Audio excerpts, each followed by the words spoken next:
chicken. Take it out.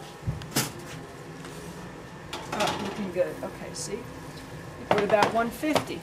So that's perfect. Yeah. So you can see the gravy and everything, it's starting to bubble, and that's what you want. So what I'm going to do now is I'm going to transfer this chicken into another baking thing, okay? So, take this, let's take the thermometer out for a minute. And before I do that, switch to a serrated knife. Always do this. This is really important. Just cut it right here, because inside here, you can still see how red it is and pink it is. All your juices are in there. So we want those to leak out so that they get into the gravy. And we're going to just simply lift it, drain it off as best you can.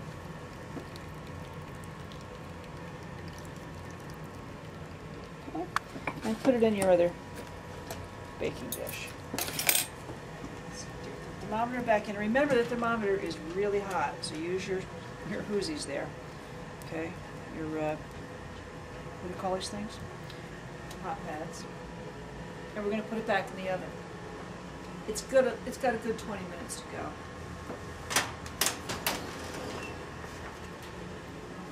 And what's going to happen here is when we do this now, all the remaining juice and flavor that is in the chicken is going to drain into this pan, and we're going to use that, pour that into our gravy. So I like to put a timer on now because sometimes I get busy and I forget. So that's that. Now what we're going to do is get the gravy ready. So I told you before I don't like the gizzards and whatnot, but they do flavor the gravy pretty good. So, but I take them out, and then if there's like big skin or anything in there, you want to get rid of that. Okay. So, all of this caramelization and all this stuff here, that's what you're going to use to flavor your gravy. So you turn your pan, and this takes a few minutes, so this is why we, take it out about 20 minutes early so we can fool around with our gravy. You scrape it all off. You get it nice and wet with the broth that's in the pan, and you scrape it and scrape it. It's also why you don't use a Teflon pan, because you can't do that. The Pyrex, cooks it nice and evenly, and then you can scrape all this stuff off. So here we are, it's nice and scraped. We've got the dog here on our playing with her squeaky toy, so if that's what you hear squeaking, that's what it is. But look at the color of that now. You see how nice and rich that looks? That's because of your paprika and all the scrapings off the side of the pan. So we're gonna pour it into a pot now.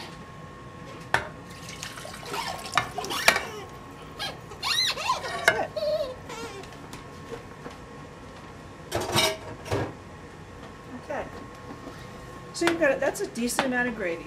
Put it on high. Give your cornstarch a nice little mix around again. It's going to solidify on the bottom once it's been sitting there for a while. Just give it a little stir. Now, I'm sure you hear the dog back there playing with her toy. So if you can kind of disregard that while we're doing this, but you know what? That's all a part of life. So we include them in everything we do. So this is our dog Zucchero, which means sugar in Italian. She's an Australian Shepherd, and she's the light of my life, and she gets whatever she wants, basically. She runs the show. Our gravy's boiling nicely now, okay? This is the great thing about cornstarch. Just going to throw it in there and stir really, really fast, stir really good, and it starts to thicken. Take it off the heat a little bit, There's no lumps, no bumps, no nothing. But what you are going to see here, see the grease on top? Well, That's a good thing. A lot of people, oh, they take the grease off, but that's where the flavor is. So we're going to leave our grease on a little bit, and I'm going to show you a little tip. First off, when we take that chicken out of the oven, there's going to be some nice broth in there. We're going to add that broth to this, and it's going to help dissolve the grease. Now, when people put their chicken on a pan, I'm going to turn this off for a minute.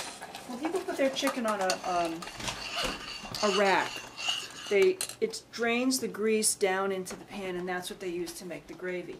So basically, we've just done all of that plus a little bit more. So we're going to come back to that in a minute. See, we've saved a little bit of cornstarch because when we put the rest of the broth in here, we're going to need maybe a tiny bit more of that. So we're just going to let that sit until our chicken's done. Put the top on it. I am going to put my water on for the rice. We got about 10 minutes left, I think, so it'll take, 5 minutes or 10 minutes for the water to boil, 14 minutes for the rice to cook. String beans will take 2 minutes to boil, and we'll be good to go. Gravy will be ready. We'll bring the beautiful chicken out, and we're going to carve it up, and we'll have dinner. Okay, the water's boiling. I threw the rice in. Give it a little stir, and you put the top back on real quick till it starts to boil back up again. You cook the rice the remaining length of time without the top on it. I also turn it down just a touch so that it doesn't overboil. So I put it on for 14 minutes. This is important. You got to watch this rice when you're cooking it, because you just don't want it to get gluey or dried out. Okay, so now it's been the length of time that we talked about, I don't know, what was it, 10 minutes. And we're going to take a look at our chicken. And guess what? It's perfect. So now, take that chicken out. And you see all that nice broth on the bottom? That's what's going to go into our gravy. Turn the oven off because you don't need that anymore. And we can take our thermometer out. See, it's at about 170, so that's fine. But you see what I mean? That guy hasn't popped yet. So it doesn't always work. So I'd rather use the regular old thermometer. And here's our gravy.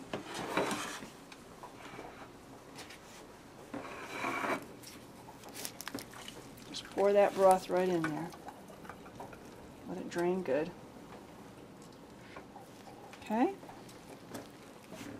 And you want this chicken to sit out, because what happens is that the remaining juices distribute in through the meat, and that's what keeps it moist and tender. So you want to leave it out for, 10 minutes till you're ready to eat it. So there it is. So now what we're going to do, we're going to turn the gravy back on,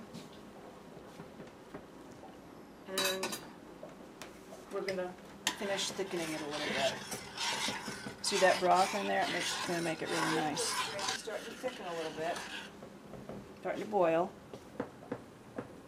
See it just starting to bubble there? A tiny bit more cornstarch. And you can make it however thick you like it. I like it a little bit thicker. You can do what's good for you. Just so you got all that, the onions are in there, and the parsley. It's going to be good. Here's the chicken. I think it looks good. Nice and crispy, but yet moist. You can still see there's moisture in there. So about 9 minutes, we'll come back and we'll have dinner. Okay?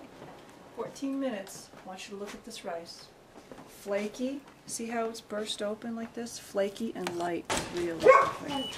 Now, I always carve with a serrated knife. Remember, this is hot.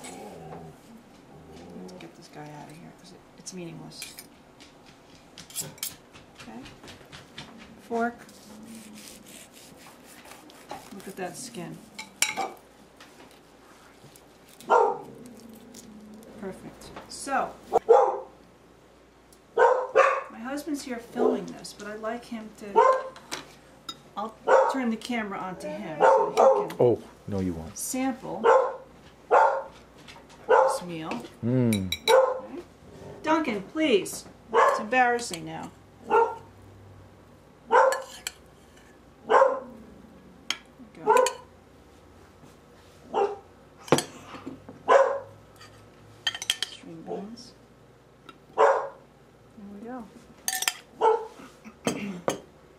Here's the gravy.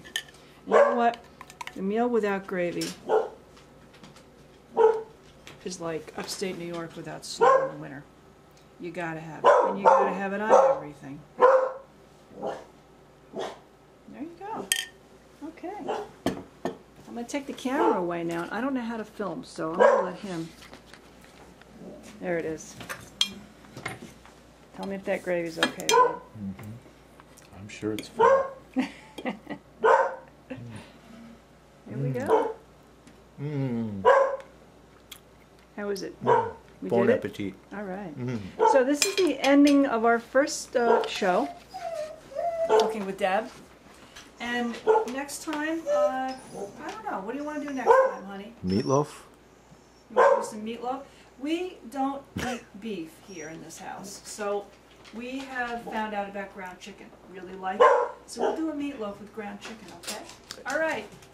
Bon appetit.